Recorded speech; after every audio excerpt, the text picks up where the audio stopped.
Olá, ovelha, que bom ter você aqui de volta. Hoje nós vamos falar um pouquinho sobre o dilúvio voltado para a aplicação do discipulado familiar.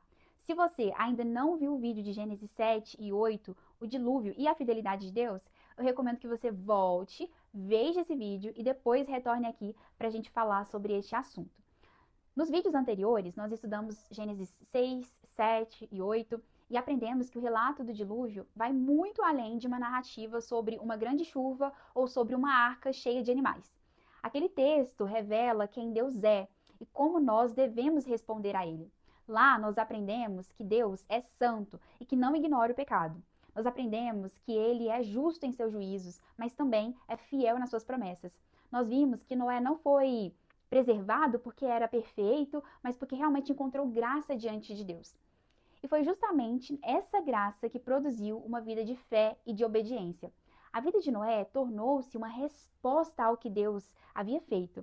A sua agenda mudou, os seus planos mudaram, os seus interesses mudaram. Durante muitos anos, a rotina foi organizada em torno da palavra que Deus havia ordenado a ele. Então, cada trabalho na construção ali da arca era realmente uma demonstração que ele acreditava naquilo que Deus havia dito. E essa é uma verdade que continua sendo aplicada nas nossas vidas hoje. Porque quando nós compreendemos o Evangelho, nós paramos de responder a Deus apenas com nossas palavras, mas a gente começa a responder com toda a nossa vida. Então, os nossos amores, os nossos interesses, recursos, tempo, prioridade, agenda, isso tudo passa a ser organizado em torno de Deus. E afinal, viver para Deus significa responder também diariamente a sua palavra. E isso nos leva a uma pergunta importante. Porque se toda a nossa vida deve responder ao Senhor, será que isso também não tem que alcançar a forma como nós conduzimos a nossa família? E certamente sim, né? Se Deus nos confiou um lar, se Deus nos confiou filhos, a formação espiritual deles deve ocupar um grande espaço na nossa rotina. E isso não pode ser terceirizado, nem para a igreja, nem para a escola, nem para nenhum outro ambiente, é uma responsabilidade dos pais. As escrituras, em Deuteronômio 6, vão falar o seguinte, a partir do versículo 4. Ouça, Israel, o Senhor, o nosso Deus, é único Senhor. Ame ao Senhor, o seu Deus, de todo o seu coração, de toda a sua alma, com toda a sua força. Que todas essas palavras que lhes ordeno estejam no seu coração. Ensine-as com persistência aos seus filhos. Fale sobre elas quando estiver sentado em casa e quando andar pelo caminho, quando se deitar e quando se levantar. Amarre-as como sinal nas mãos e prenda-as na testa. Escreva-as nos batentes das portas das suas casas e seus portões. Então, Deus aqui, ele entrega aos pais uma responsabilidade extremamente clara.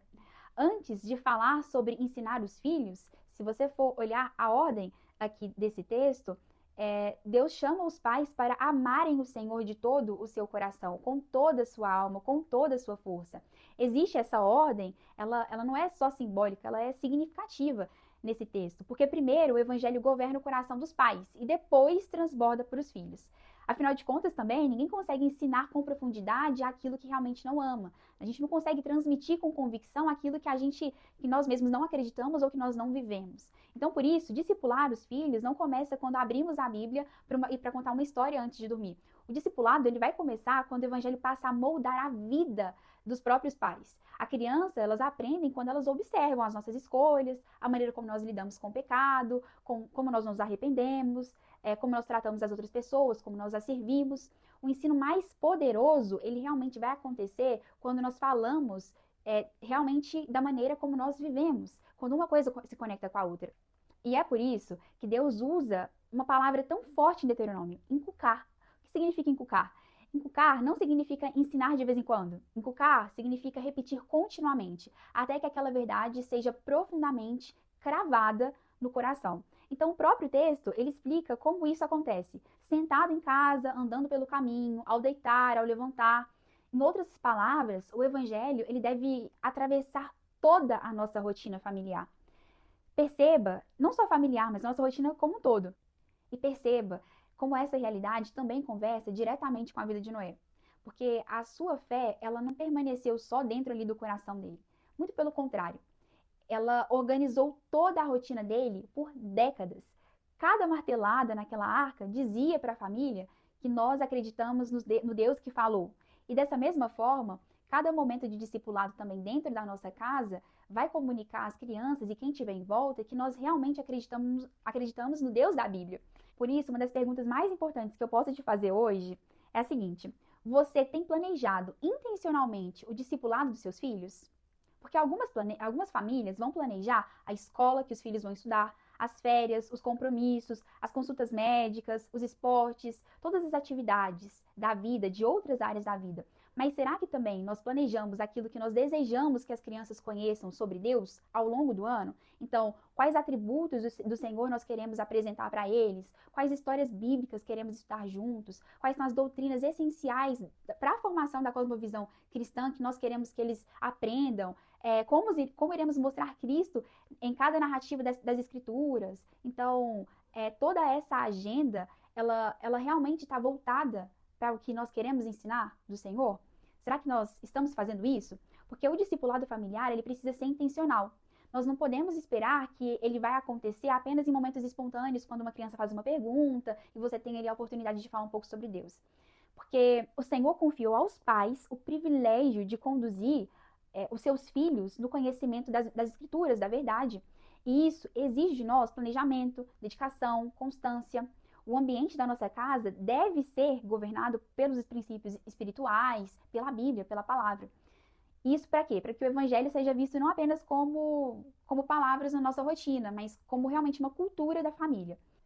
E é justamente por isso que estudar Gênesis 6, 7 e 8 com seus filhos é tão importante.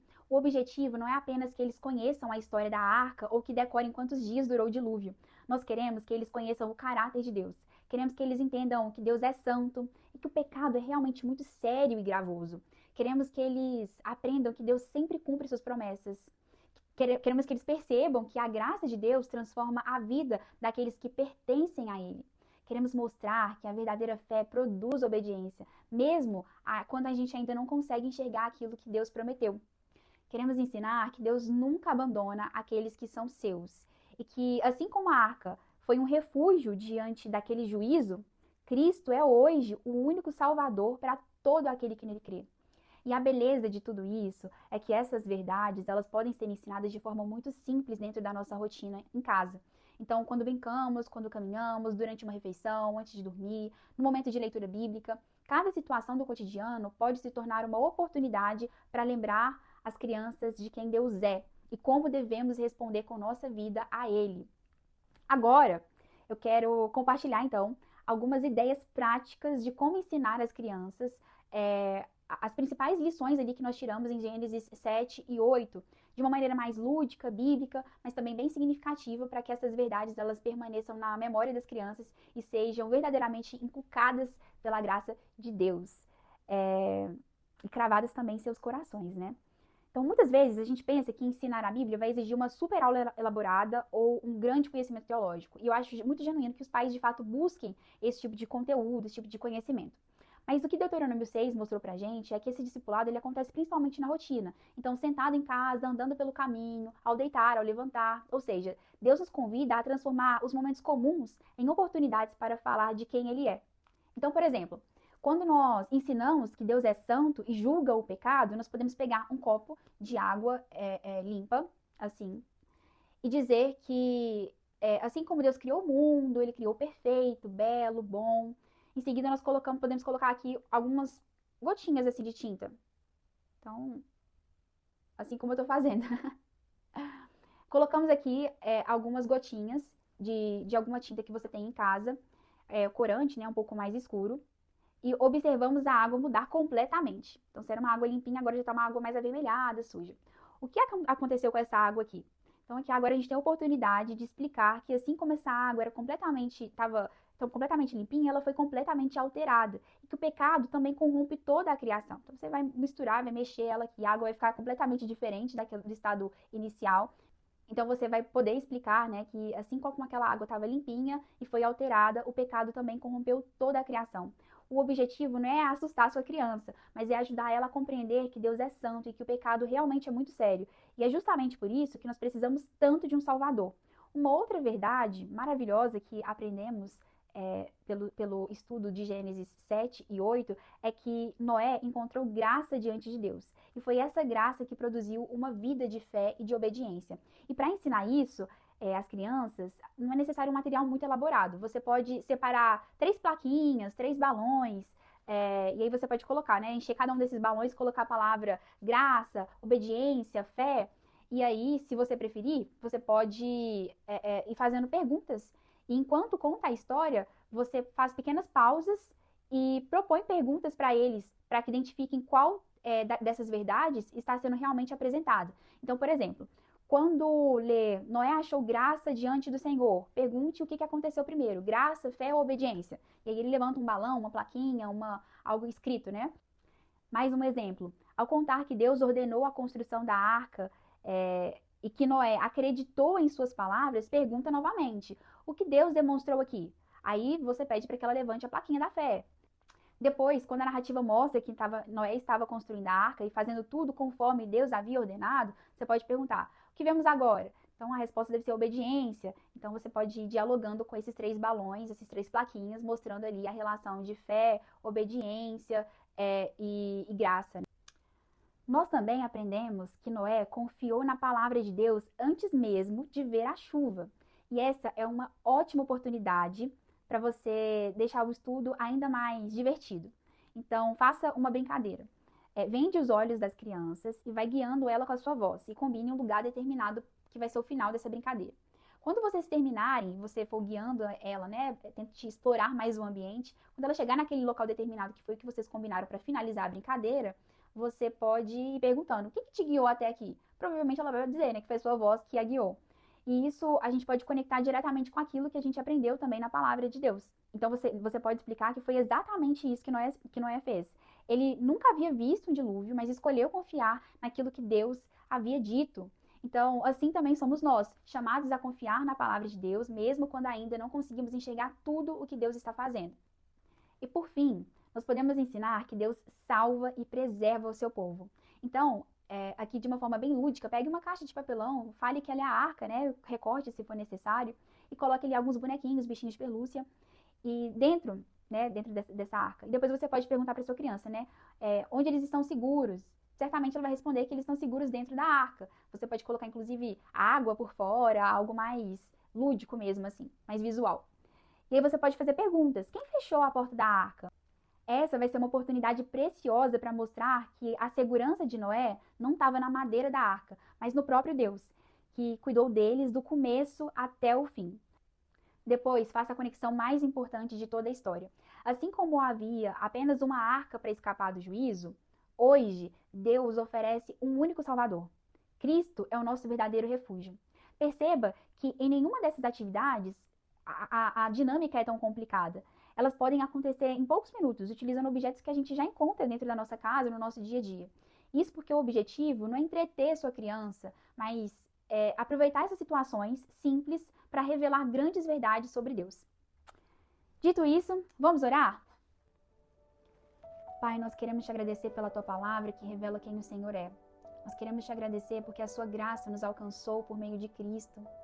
Nós queremos, Senhor, te pedir que as nossas rotinas, a nossa resposta ao Senhor seja realmente integral com as nossas vidas. Que os nossos amores sejam os seus amores, que os nossos interesses sejam os seus interesses, que a nossa vida realmente responda de forma digna ao Evangelho. Queremos pedir a tua graça, a tua misericórdia, a tua criatividade para conduzir o discipulado familiar e realmente levar o Evangelho nos nossos lares, nos nossos trabalhos, onde é que nós estejamos. Nossa resposta seja fiel ao Senhor. Essa é a minha oração. Em nome do seu Filho Jesus. Amém.